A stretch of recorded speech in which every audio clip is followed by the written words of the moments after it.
Hello, and welcome to yet another episode of the Back to the TARDIS podcast, a retrospective Doctor Who podcast. I'm Jeff. I am Lucifer.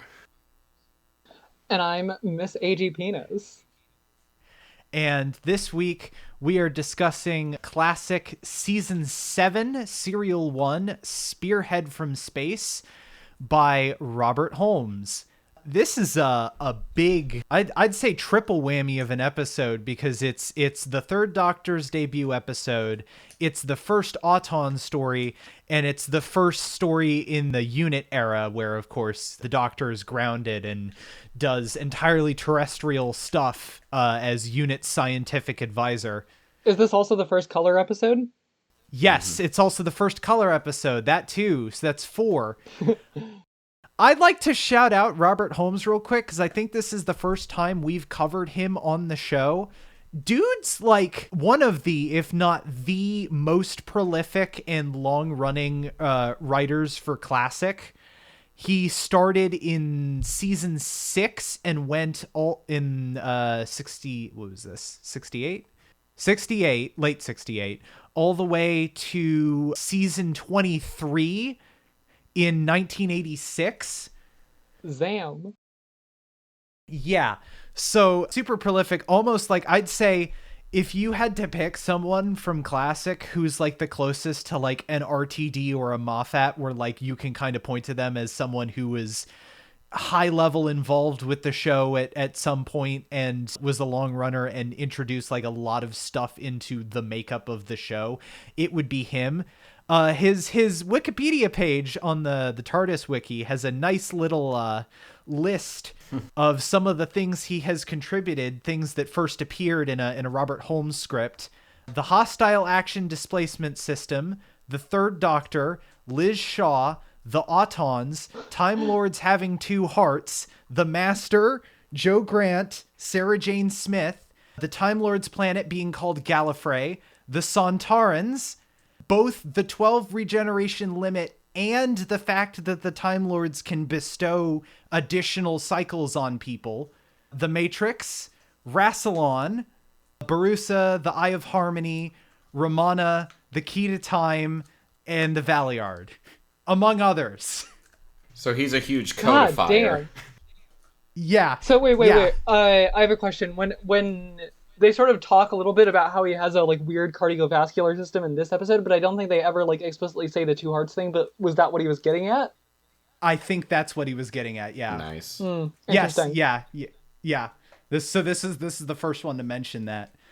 This episode also is kind of unique among classic in that due to production issues, and actually no, not production issues, it was specifically the BBC cameraman went on strike during the filming of this serial, which is why it's shot entirely on film as opposed to a mixture of film and videotape.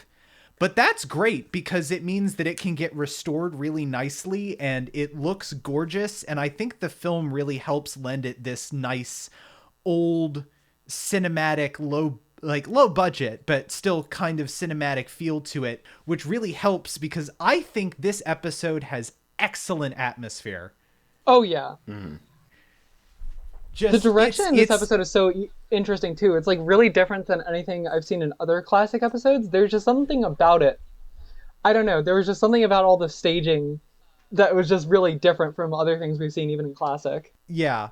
It's one of the cases where I think Classic Who's pacing actually kind of helps it because it means that throughout the first and second episode, you get this wonderfully tense and slow build before, any shop dummies start showing up and shooting people. It's really great and has, it feels very classic and period appropriate. Like, so I guess technically, like, it came out on the 3rd of January, 1970, but it feels so quintessentially like early 70s, even though it literally is only barely 70. Just the slow, the tension, the feeling of stuff being undermined, I guess. It really, I think, delves in more like They pay lip service to it in the modern Auton stories, but this one I think goes out of all that I've seen, goes the hardest on the Autons like replacing a whole bunch of people and like important people, almost kind of like a I don't I it's a trope. I don't know like what super famously did it first, but like, that whole idea. You get the Mickey copy in Rose, but it's not really the same thing as opposed to here where it's like literally like body snatcher shit. Yeah, it's Was the film Body Snatchers before this? Oh, the Thing would have done this first. No, wait, shit. The original Thing would have The done this original yeah, first. thing, yeah. Yes. The original thing, yeah. yeah, it was quite interesting I think Body Snatchers 2, maybe? Yeah, maybe. yeah, it's interesting how much this again, we've kind of gone in an interesting pattern of how of like the kinds of classic episodes we're watching, where this is Yeah. very it's obviously classic Doctor Who, but also setting the stage for like you can see the what would become like more core a part of like the DNA of the overall show. Yeah, Obviously, of course, absolutely. of like how the Doctor can sometimes behave during regeneration, or even the Autons, or just the idea that you can have a more radical kind of not reboot, but a little bit of a reset to the show, which has been taken advantage of many times, both in classic and Yeah. in the revival, including right now, as we are Yeah. between the most current 2023 Christmas special and the 15th Doctor's first full series. So that all of that is just it's quite interesting seeing that in this point in time, and again while being unmistakably classic, unmistakably a part of its time in the 70s. And of course I'm sure we'll get into like the trappings and the aesthetics of this Doctor. Yeah, it really feels like every single, like, maybe not like doctor handover necessarily in the modern era, but it feels like every single like showrunner or like era handover takes at least some cues from this episode, be it Auton specifically in Rose or just having a terrestrial setting in pretty much every single reset episode. And as opposed to like Unearthly Child, like, yeah, it starts on Earth but pretty quickly they leave to go into the past, or the Doctor coming off just off a regeneration and being a little loopy. 11th Hour even literally also has the 11th Doctor steal his clothes from a fucking hospital. Like that's direct. That's blatant. So yeah, it really feels like structurally too, this is a super influential episode on even the modern stuff specifically. Yeah, go No, it's ahead. just at the same time it's clearly like it's well put together, I would say, but it's not it doesn't have that air about it, if that makes any sense. Like this is just seems to be Yeah. like, well, okay, James Bond is a thing that like this Doctor will get into, and we're going to have I don't know. From things I've heard, it seems that the confined to Earth setting was a bit of a budgetary pullback. So it's like at the same time, this is just kind of, business as usual in a way. We have to keep the show going. This is how we're going to do it. And it just so happens that it ends up being as influential as it is. So that's interesting too. Yeah, basically perfect for the show at that point in time. Yeah. Yeah. Honestly, like I've said this before. I honestly would be pretty fucking jazzed by the prospect of them doing this shit again in the modern era, even if it's not for budgetary reasons, just cuz I think it's a fun way to shake up the formula and force you to write different stuff. And also, frankly, a lot of episodes that I like are entirely terrestrial. What if they just grounded him somewhere else, though? That would be really funny. Yeah. What if they grounded him on like a future Earth? I feel like that would be really cool. Yeah, that could be interesting. Do like an arc story kind of based around that. But yeah, honestly, I've thought about this a couple times, especially in relation to an episode that is on the potential of us to cover Woman Who Fell to Earth, and part of me is like, I don't know. I feel like it could have been more interesting if she actually was stuck on Earth for like an entire season. Mm. Mm-hmm. Maybe then Chibnall would have to write some fucking compelling character interactions. Take a drink. The man wrote Torchwood. I know he can do it. Oh God, maybe that is what he needs, because Torchwood is terrestrially bound. Maybe that's the problem. He just needs to be writing Yeah. like Earth humans Was the orgasm instead of alien his Gleepnax, the idea? Glorbador. Okay, yes it was. Yes it was. And I think so was Cyberwoman. However, on his behalf he also did Adrift, which was the one where they find the fucking where Gwen finds out about like the like prison vaults that they have to lock up all the people who are permanently fucked up by like alien exposure in, and that one's a really good episode. Right. Yeah. Also Kiss Kiss Bang Bang, which is fun. I like that episode. But yes, it also I think starts. I mean, I guess actually, yeah, I guess an Unearthly Child started this way too. But again, it feels like if you want to start a Doctor Who story and start a new era and be like a fresh jumping on point, you always center the companion first. Like Liz is on screen before the oh no, okay, I take that back. The Doctor is on screen before Liz entirely from like a 10-second shot of him falling out of the TARDIS, and that's it.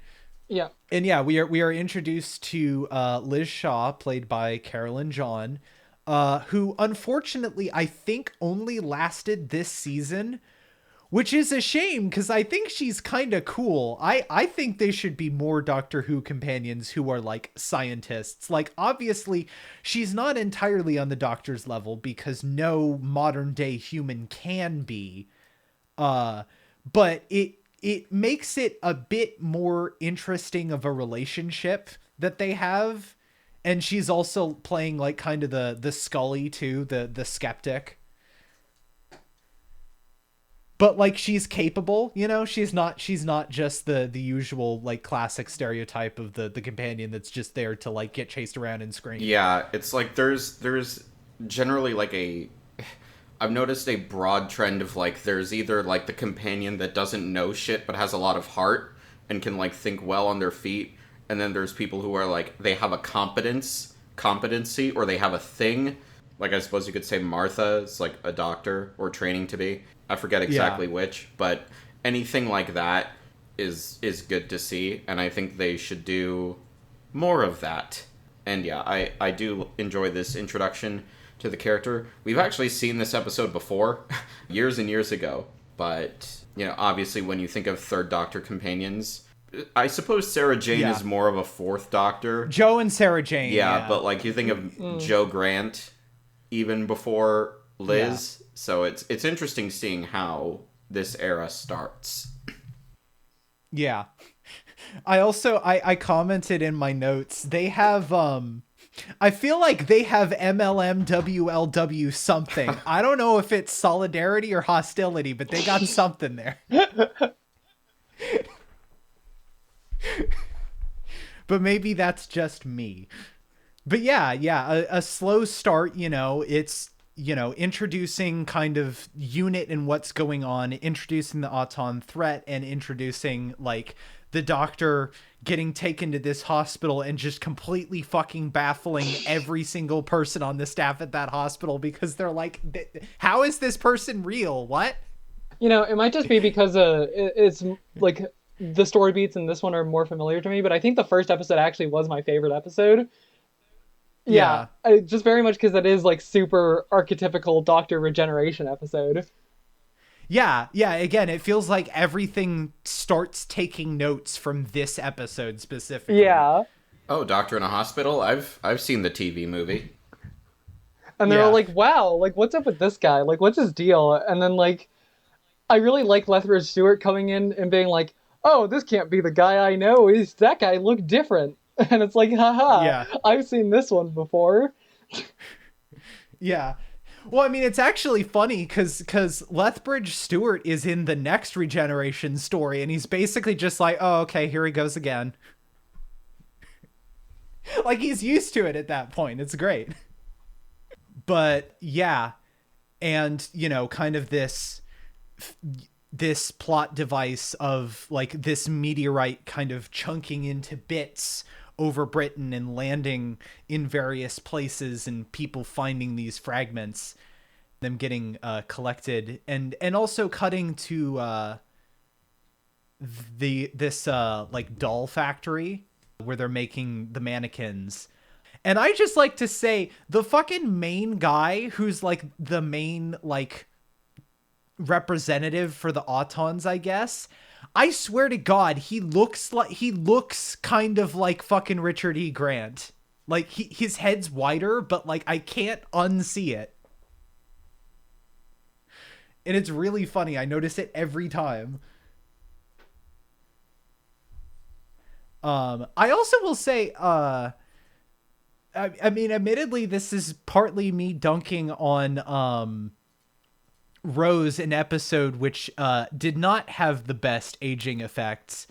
But I like the way they make the Auton duplicates look in this episode better than in the modern ones, because you either have Mickey in the first episode where it's like, oh, they kind of went campy on it, and that's fine. And then you have like the Auton Rory, which like you literally can't even tell the difference until it's like, surprise, he's an Auton. But here they have this wonderfully like sweaty, waxy look to them that looks like really creepy Yeah, there was something and like uncomfortable. for the non like character autons, the ones that were like just the mannequins. I loved how obviously it was just like people wearing masks, and it looked like genuinely creepy.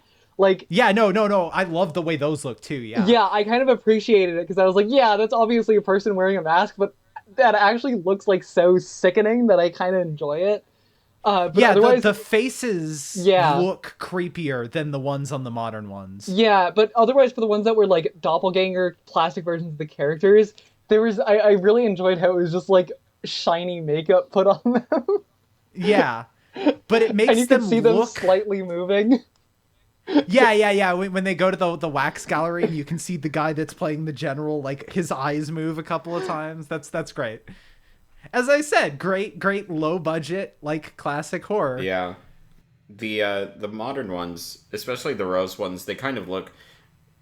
I mean, I know they're not like they just look like those like almost like those like martial arts dummies, but they don't really look like Yeah. anything of substance, and they look like if you just they're kind of like hobbling along, and if you pushed them over, like that would fuck them up. But these there's definitely more of a threat here, and I get it's they're trying to do different things, but I do enjoy the feel more here. Yeah. Yeah. Yeah, absolutely. Yeah. I'll also say I feel like I picked up on, I don't know, this might just again be classic Jeff overthinking and over analyzing things, but to some extent it does kind of feel like there's a slight undercurrent of like the Autons being like, oh, it's this nefarious force that manifests it as this manager business partner guy whose aim is to replace human workers with mindless drones. Like, it doesn't really go hard as like as like commentary on like automation and industrialization and stuff like that, but it feels kind of born from a similar fear, I guess. The feeling of being replaced by something that is not as human as you and does not have the same needs, and that lack of humanity is why it's so uh good for the people who are trying to replace you. I do think there's something there. I don't. We've covered episodes where it's definitely like, oh, we are reading there's like one line of text and we are reading like a whole paragraph of subtext into it. I don't feel like this is that, especially with our modern context of like AI and everything. It's also going to be more on our minds, I would say. Yeah. But I don't think that was like necessarily the focal point, but it exists, if that makes sense. Yeah. Yeah, definitely. I'd also like to say shout outs like I will say for me putting this on the thing is like, oh, this is the third Doctor episode that we'll do. Like, he's not as present in it, obviously, by necessity, because it's a regeneration episode. But some of the shit he does in this story is really funny. Like the bit where they like try to like abduct him from the hospital and then he fucking like makes a break for it on a fucking wheelchair. It's really funny. Yeah. And then the end of the first episode cliffhanger also made me crack up, where it's just like the unit guys shoot at him and one of them is like, what the hell did you do? And he falls over and it immediately hard cuts to credits.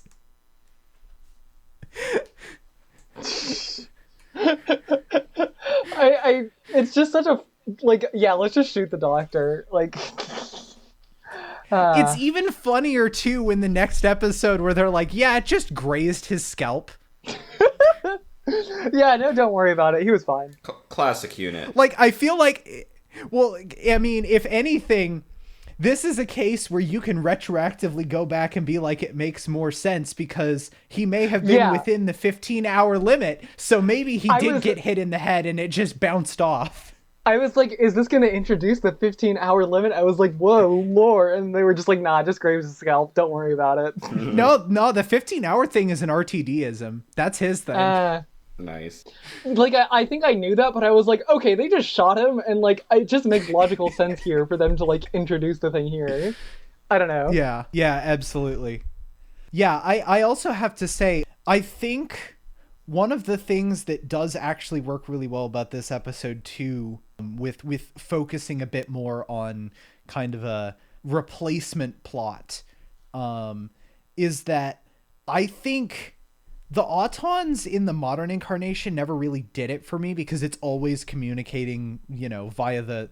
Actually, really, we've only had the one modern Auton episode, haven't we? Yeah. Because, like, they show up elsewhere, but we've only really had the one. Are there other Auton episodes in Classic? I think there is another one with 3 that I think might be the first Master episode, actually. Yeah, I know the Autons were present when Pandorica opened. I think that's one of the only times they mention them. Mm-hmm. Yeah, like they are around then, but they don't have a massive modern presence. But one thing that I really think that this does better is you have Channing, the I guess the face of it all, and I think having a human but like clearly not acting human face to kind of bounce off of and act off of makes it feel a lot more tense and thrilling and creepy than just like the CG blob that they talk to in Rose. And admittedly, they have more time. Like, a lot of Rose is spent more on figuring out what the deal with the Doctor is and figuring out where the fuck the Autons even are in a episode that's half the length. But I do think having this creepy guy to bounce off of that's sort of like mentally like dominating, controlling this guy who does a really good job of acting out this person who's kind of being mentally invaded and controlled really well for a thing from 1970. Shoutouts to the Hunter guy. Yes, I loved him. Yeah. His little shtick when he like pulls out the rabbit, I was like, that's so fucking like 60s rural British core. Yeah. And then he tries to pull a fast one on the fucking military. And it works. Yeah. Like it's such a particularly British problem. This idea that yeah, someone would just like walk into a control, like the fact that they believe that someone would just walk into a controlled military zone, and just like the fact that he would be able to get past all that, and it was just like some random guy poaching rabbits, or just like even in the context of like he really was just some random guy who picked up the thing. That's just so particularly like a British problem to have, I think. Yeah. It also like his presence I think really sets like the vibe and mood very well of this, rural British guy who finds this meteorite in the woods, and then like his house gets trashed and like he dies cuz they come to fucking take it back. It's so perfect for the atmosphere and feel of the episode. Anyways, then the doctor wakes up and steals someone's car and clothes. I love too at the end of the episode because the car isn't Bessie, but he's like, damn, that car was really nice. And the Brigadier's like, dude, you stole that car. You have to give it back. And he's like, can you guys get me a new one that's like that? Yeah, he's just like, okay, this is part of my employment signing bonus. Give me an old car. Look, man, I don't give a shit. Give me the goddamn car. I understood, like intellectually, when Shudigatwa said that he and the Third Doctor are the ones that dress like sluts. Like I knew what that meant, but during this episode, I felt it. You know? Yeah, he slays. He Yeah. slays. The cape look is iconic. And he has other outfits, but that particular one with the cape, Yes. that yeah, he slays. So yeah, he steals the car. I think it's really funny how he walks into unit and then talks to Liz for a little bit, and then starts trying to like pull a fast one on everyone and get the key to the TARDIS. And then he tries to leave and it doesn't work. And his fucking face when he comes back out, and he's just like, my bad. Sorry, I had to try. He's like, you can't blame me for trying. Like, yeah, it's so wonderfully doctory too, in such a three-way of like, you know, before 14 being like, God, I fucking can't stand being trapped to one time and place. I will literally go insane. Don't make me. But yeah, great assimilation plot stuff. I love how, they go, it kind of does the double too, because you have the shop dummy mannequin aspect of the horror too, but it also goes in a little bit more on like how fucking weird and freaky like wax dummies are, even though in this case, they're not wax, they're plastic, but it's the same idea. Like, life size, like 3D replicas of real people, and how uncanny that is. Yeah, it really reminds me of what's the guys, the slug guys in the human suits who took over politics. The Slovene? Yes. Yes. Yes, Yes, it yes, reminds the me of their Slovene, plot a yeah. lot, and like the sort of horror of that, of like, yeah, taking over people you thought were the same person or not, etc., etc. Yeah, definitely. Yeah, I have in here from my notes around the time that he tries to leave, like 3 is such a bitch in this one. Like, I feel like once he starts getting the gadgets and the cars and shit, like he cools down a little and becomes more of the suave like action hero man. But in here he is kind of a bitch. Like, he spends like a decent chunk of the episode sleeping, being annoying to people, or trying to leave. God, I relate to that. It's great. Yeah.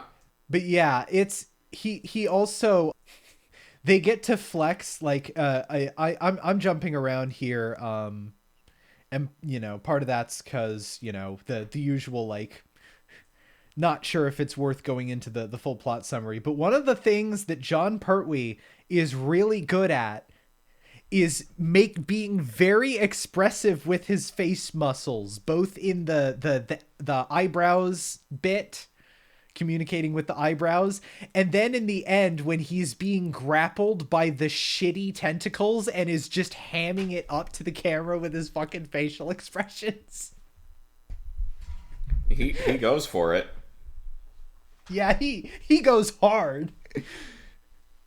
Which, like, I'm gonna be real. I still love this episode. I think it's a really good episode. The fucking shitty tentacles at the end that's like the final boss of the episode is really fucking funny.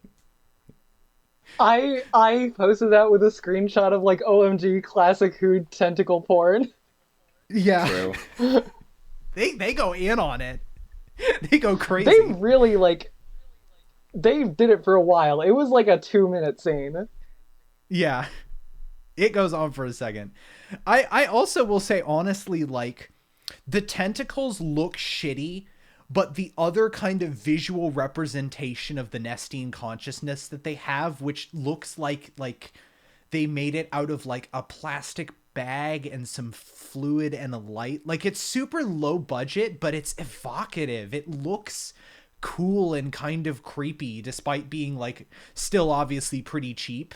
Like, I think part of the reason why the tentacles are such a letdown is because that does such a great job of, again, like, if you want to make great low budget horror, imply shit instead of trying to actually create shit and put it on film, because that's harder and more expensive. I will say the effect of the like when we couldn't see the whole like tentacle monster, but we saw the box it was in, and there was like a weird thing like breathing and convulsing inside of it. That like really got me. Mm-hmm. I was like, that's actually kind of fucked up. Yeah, no, it's super evocative. Yeah. I also like, you know, the Auton rampages, I like, ironically for an episode, like, ironically considering that Rose like has the Auton rampage, you know, still kill a bunch of people, including like Clive and his entire family, including his kids. It feels so much more brutal in this one because, you know, there's more of it, and you have that classic, you know, horror movie bit of they start like blowing chunks out of them and they still keep walking because they're plastic and they don't even like it, they don't even register it. It's great. There, and that especially too with the their version of the shop window dummies awakening, and there's actually, I have a funny story about that. They did not have the money in this episode to show them breaking the windows of the shop and stepping out, so they, you know, they go up to the window and then they cut away and there's a glass shattering sound effect and then you cut to them stepping out. Oh my god, I didn't even When realize they did that. Yeah, when they did Rose, they were very happy to flex the fact that they could show the Autons breaking through the shop windows. We have a budget now. After all this time. But that being said, the reason why I brought that scene up is also like the way that it's shot and like the colors and it being shot in like in broad daylight, but like it's a fairly like cloudy, gloomy day and there's not very many people around. It's so evocative of them, of this version of, I guess, the Auton shopper massacre. It's really cool and creepy. Also, it's kind of what's up with the Auton blasters having the ability to like kill someone and then like completely erase their body. The effect for that is kind of cool, even if it's like it's clearly like a film reversal effect. But it's actually that's now that I think about that, that's actually really cool too, because it adds on to it too of like they can replace you and they can erase you without a trace. You don't even leave a body behind or like dust or anything. You're just gone. It's like, I know we're plastic, but we're not going to pollute here. Yeah. Yeah. Yeah, totally. Yeah, oh god, all the, you know, like the first cliffhanger is goofy but fun, but like A lot of the other cliffhangers in this story are really really great. Like you have the one the first one with the mannequin starting to move as the guy enters the control room, and the one where the military general guy opens the door to see the copy of himself. Like, it's not like groundbreaking stuff or anything, but it's just done so wonderfully. And the direction for this episode is great. Like the direction and cinematography is like, yes, it's shot on film, but like even beyond that, honestly, I wonder if that honestly enabled them to be a bit more creative and evocative with it, because they weren't tethered to BBC videotape cameras and could shoot on location more. But yeah, the end of the episode too, as I mentioned, where they, go into the tentacle thing, it feels it feels like a mission statement for this episode of this era of the show too, where it's like specifically like, oh, the doctor and his lab assistant slash fellow scientist will cook up some gizmo gadget thing to save the day and deal with the problem, and it will be some bullshit that's clearly a bunch of props glued together and does some vaguely science-y things, but it's just so wonderfully fitting into the vibes, even if the tentacles are kind of silly. Yeah, the writers went to the Star Trek Technobabble School of Writing. It's good to see. Yeah, exactly. I mean, that's where Reverse the Polarity came from, because it was a piece of technobabble that John Pertwee could remember. Yeah. So that's why he kept saying it a bunch, because he could remember it. Although I don't think he says it in this one at all. I think this one was before they came up with that. Yeah, no, he doesn't say it in this one. Also say the score and sound design for this episode is like both the intention and the sci-fi effects being that kind of wonderfully like analog created, like people in the radiophonics workshop like fucking around with like primitive analog synthesizers to get those wonderful like classic sci-fi like boops and bleeps. Bleep bloop. Yeah, there's a lot of parts of the episode that feel like, obviously I'm sure there are, and we have talked about better perhaps in quality wise like classic episodes, but this just feels like it was just like, tell me what a platonic ideal of like a Doctor Who story, maybe a classic one, maybe just in general. It's just like, yeah, it's all there. Yeah. And it works. It's so quintessentially Doctor Who. That's kind of what I feel watching this. Of like, it feels like, this show has changed a lot and evolved so much throughout the years and done so many things and all of that. But you can go back to an episode from the very beginning of 1970, an episode that is 54 years old at this point, and look at it and go, this is the same show. Mm-hmm. And it is. Yeah. It's so cool. Yeah, I mean, that's about all that I have to say on this. I think that covers all the bases. Is there anything that you guys want to say? I don't. I want to be careful about this because it's a serious. Well, no.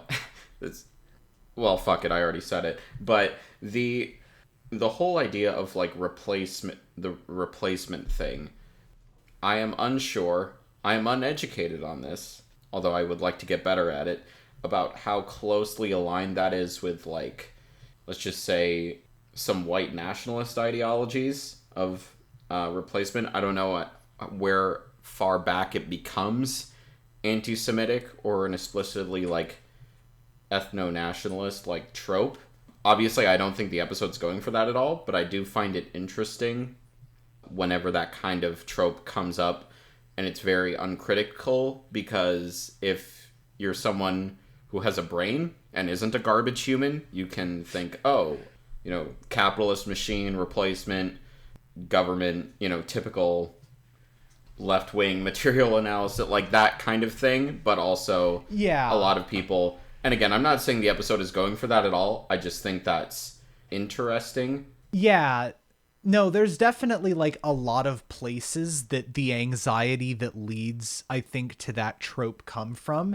And that's definitely one angle, and that's a shitty angle, but you know, that definitely it's a thing that exists in terms of fears that people have that make it into fiction.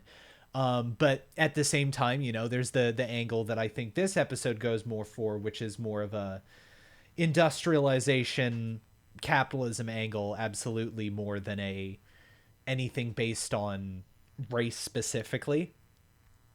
It's the same thing that, you know, it's been around since the fucking Luddites, you know, like, and admittedly, like, the more you learn about the Luddites, you learn it is actually like much less about them just hating the technology and much more about them being, we are skeptical or do not like that this technology allows the wealthy to replace the human element, to replace the working class, because it costs them less. Oh, definitely. And yeah, as I said, I did not read that explicitly into the episode at all. I was thinking from a topic of like, well, people will usually talk about this trope Yeah. uncritically, and I was trying to figure Yeah. out a way to say that, No, but I didn't figure absolutely. it out until the end. So yeah, we got Yeah. there. There's probably other sci-fi material from this period or maybe a little bit earlier that has a similar kind of replacement vibe that definitely does lean into those themes. It's probably out there. Yeah, but yeah, that's all I have. I have one final note, which is that I love the Doctor's coat and it's sick as fuck. Yeah, it's True. so cool. He looks so sick. He yeah, like, you know, all the doctors have their energy and their screen presence, but like 3 has swag, You you know, know? what I really understood from this episode, I think one of my biggest takeaways is that Capaldi's performance is heavily influenced by Yes. his. Yes. Yeah. Like, Yes. the eyebrows, oh my god. Yeah. Yes, absolutely. And the more like like knowledge scientific colleague kind of like in some is it's in some extents the kind of like professor and like lab assistant slash student vibe with Yes. that you get more with Joe Grant than with Liz Shaw. Like that definitely feels like very much kind of something that Capaldi would have based this off of. But yeah, the But eyebrows yes, and the coat, it's just like yeah. so Capaldi. I'm like, wow. Three is absolutely a quirked up white boy who is goated with the sauce. Absolutely. Yeah. Moving on to ratings. Yeah, I as I've said, this just feels like quintessential Doctor Who. And there's probably examples where you can go back earlier and find something that still feels like quintessential Doctor Who, but this really, as far as I'm aware, this is the earliest that I've gone and found something that just feels like, you know, yeah, the pacing, you'd probably change the pacing to be a little bit different, but I feel like you could take basically all of the plot elements of this episode and place it in the context of even the 2020s, and it would still feel like it would feel the same. It would still work the same. It feels so wonderfully executed. It's beautifully shot. It is one of the few Doctor Who episodes where there is a major quantifiable difference in watching the Blu-ray or a Blu-ray rip, because the film transfer just looks great. It has immaculate vibes. Three's great. Liz Shaw is great. Obviously, the Brigadier is great. This is, you know, we didn't talk about him as much, but you know, it's the fucking Brigadier. He's one of the longest runners.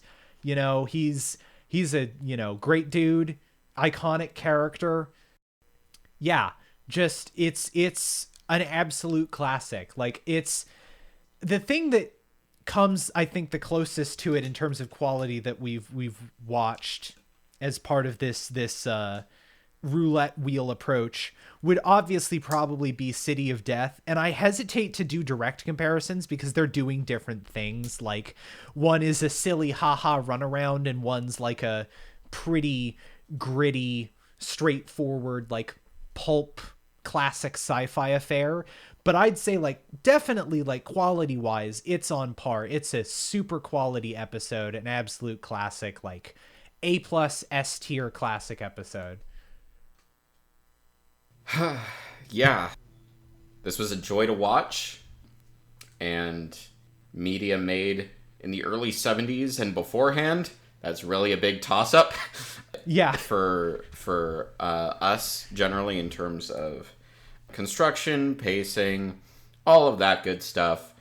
I echo what Jeff says, and it's, as I said, and what I said earlier, of it being kind of a platonic ideal of a Doctor Who episode, and not just a Doctor Who episode, but really a Doctor Who introduction and reintroduction and reinvention of the show. And I think, if I were to speculate a tad, is why it is an episode that is pulled from so heavily in what the show does going forward, when there are the small reinventions that the show continues to do, because we are on year 61 of this show being a thing in total.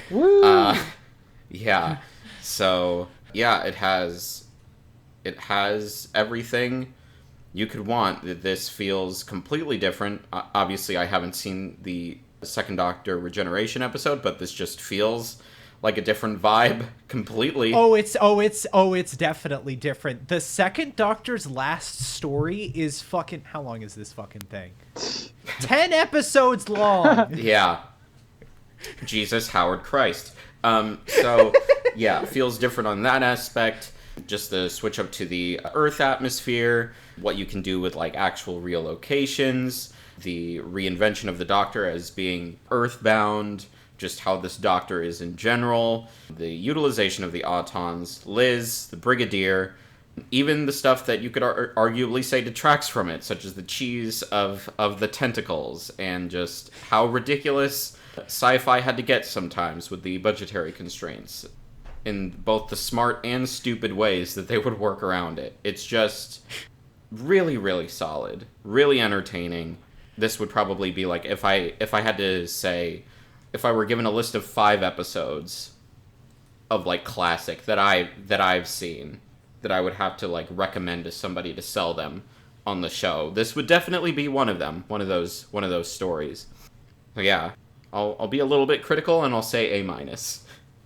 Yeah, this was a pretty well put together story, and I think it's such a fantastic, like, Doctor introduction episode. I feel like you just get to, obviously, as we've said, it has all the hallmarks of the later, like, new Doctor episodes, but I think it's for good reason. It just really nails everything you need to. We get the Doctor, doing his thing, getting set up. We figure out who the new guy is, what he's like, and then he goes through and does his thing.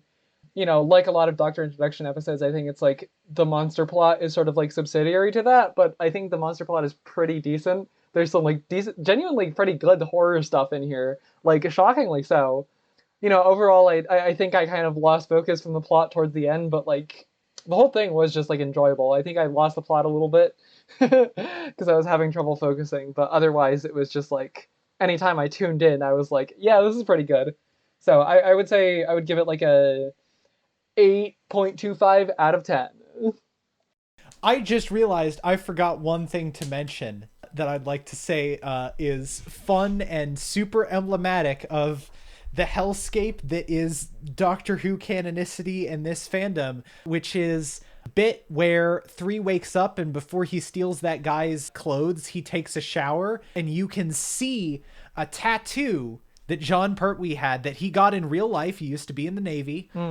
And people ended up trying to come up with explanations for why he had that tattoo, including the fact that it was a Time Lord prisoner tattoo that went away when they restored his ability to pilot the TARDIS. So true. This fandom is fucking stupid, and I love it. Perfect. Anyways, so moving on, we had a pretty great episode here, but as we continue Oh God. to as we continue as the doctors that we have covered continue to grow, the amount of entries on the wheel that we spin grows smaller and smaller to the point where now we have a 25% chance of ending up in the demon pit. I am tormented. So we're gonna spin this fucker and see what we get. And if we don't get the demon pit, then we'll just circle around next time and the chance will be even higher. So we can't escape it forever. Let's go! Oh! No. All right, we're getting it over with. We are getting it over with. Actually, you know what? This is a great episode to segue to because we're going to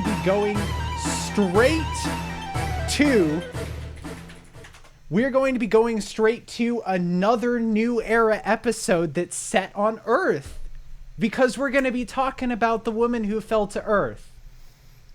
We're just being weirdly thematic about this, aren't we? Yeah, the wheel has been leading us where we need to go this entire time. Fuck me. The wheel knows. I think the wheel hates me. Look, I could have put a way worse episode on there. I put one of the good Chibnall episodes on there, not like fucking Orphan 55. I could have gone way worse. Anyways, we'll be covering that next time. Until then, you can follow the podcast on Twitter at B2TARDISPod. And I'm Jeff, and you can follow me on Twitter at WheatleyDL. I'm Lucifer of the Iridescence. You can follow us on Twitter at Ahura I'm Miss AG Penis, and you can follow us at AG Penis. And we will see you all next time.